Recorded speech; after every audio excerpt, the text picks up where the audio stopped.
अनजाने में या वैसे ही पति पत्नी में अक्सर झगड़े हो ही जाते हैं। झगड़ा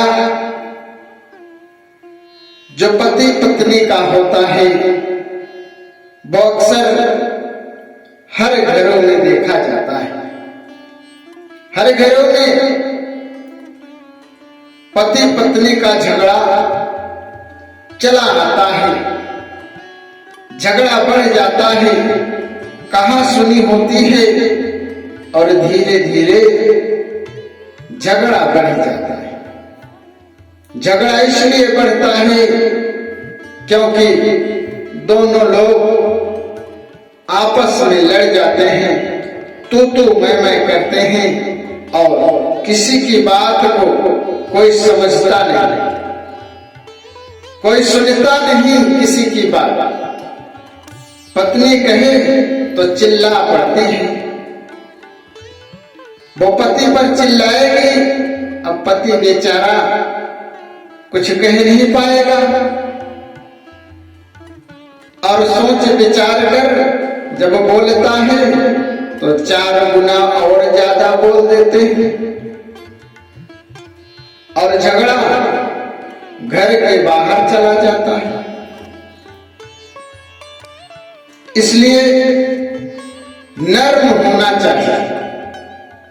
झगड़ा जब भी परिवार में 2 लोगों के बीच में हो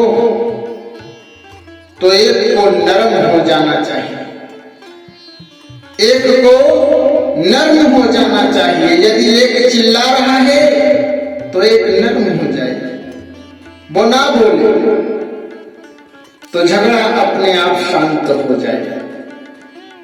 थोड़ी ही देर चिल्लाने के बाद यदि पति चिल्ला रहा है तो पत्नी को शांत रहना चाहिए, उसे कुछ बोलना नहीं चाहिए। यदि वो कुछ ना बोलेगी तो पति अकेले कितना चिल्लाएगा, झगड़ा अपने आप शांत हो जाएगा। यदि पत्नी चिल्ला रही है तो वहां पति को सब्र दिखाते हुए शांत हो जाना चाहिए। थोड़ा सा शांत हो जाएंगे, पत्नी कितना चिल्लाएगी। एक तरफ से यदि चिल्लाने वाला होगा तो अपने आप शांत हो जाएगा, झगड़ा बढ़ेगा नहीं। इसलिए यदि झगड़ा शुरू हो, जो शुरू करता है तो आप एक लोग नर्म हो जाओ, नर्म हो जाओगे, झगड़ा अपने आप समाप्त हो जाएगा। आपने क्रिकेट देखा होगा, क्रिकेट में एक व्यक्ति जो बॉलर होता है वो बॉल को फेंकता है और एक बैटर होता है जो उस बॉल को बैट से मार देता है, बड़ी तेजी से मारता है। यदि बैट में बॉल लगी तो बॉल तेजी से उड़ती हुई या जमीन पर घिसकती हुई काफी दूर जाती है, परंतु जो फील्डर होते हैं वो फील्डिंग करते हैं, उस फील्डिंग के माध्यम से वो गेंद पुनः उस बॉलर के हाथ में आ जाती है। जब बॉलर के हाथ में वह गेंद आती है, बॉलर पुनः उस गेंद को बैटर की ओर फेंकता है, बैटर फिर उस गेंद को मारता है और गेंद घूमती हुई फिर बॉलर के हाथों में आ जाती है। ये हमें बहुत बड़ी सीख देता है। ये गेंद हमें जीवन में बहुत बड़ी सीख देता है। देखिए, लोग देखते तो हैं लेकिन उसे समझते हैं अपने तरीके से। मैंने जो समझा है वो आपको बता रहा हूं। जब मैंने क्रिकेट देखा तो बॉलर द्वारा फेंकी गई बॉल को मैंने एक झगड़ा माना कि ये झगड़ा है जिसे यह बालर फेंक रहा है, और वह झगड़ा बैट के माध्यम से, फील्डर के माध्यम से उस बॉलर के हाथ में आ जाता है और वो पुनः मारता है, पुनः बैटर मारता है और गेंद पुनः बॉलर के हाथ में।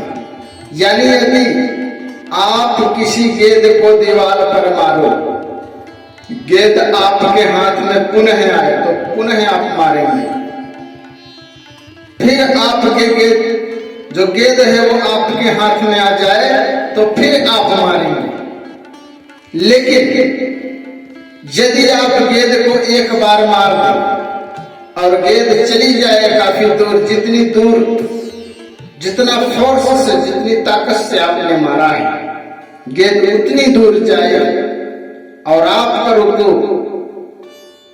आपको चलकर उतनी दूर जाना पड़े और गेंद को फिर लाएं और फिर मारें। जितना तेज मारें उतनी दूर गेंद जाए और आप पुनः जाएं, गेंद लेकर आए और पुनः मारें, तो कितनी बार आप जाएंगे? थक जाएंगे, मायूस हो जाएंगे और बार बार नहीं जाएंगे। केवल इसी माध्यम से झगड़ा भी चलता है। यदि एक चिल्लाएगा, चिल्लाता रहेगा, चिल्लाता रहेगा और जब उसका जवाब मिलना बंद हो जाएगा, दूसरा व्यक्ति जवाब नहीं देगा, तो एक अकेला झगड़ा नहीं करेगा, शांत हो जाएगा। तो यदि परिवार में कलह बढ़े तो समझदारी दिखानी चाहिए और एक व्यक्ति को शांत हो जाना चाहिए। यदि पति चिल्ला रहा है तो पत्नी को शांत हो जाना चाहिए। यदि पत्नी चिल्लाए तो पति को शांत हो जाना चाहिए कि जा, तू ही बड़ी है, चलो मैं हार गया।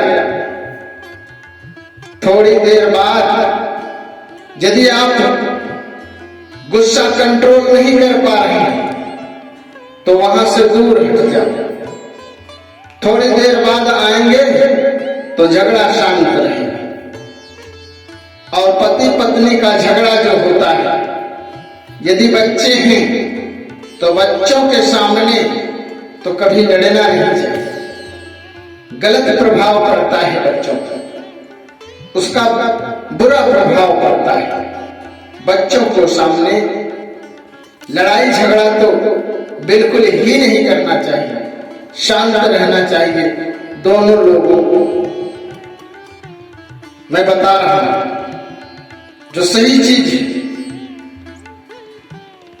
लड़ाई झगड़ा बच्चों पर कुप्रभाव डालता है, बच्चे उससे चिड़चिड़े हो जाते हैं, उन्हें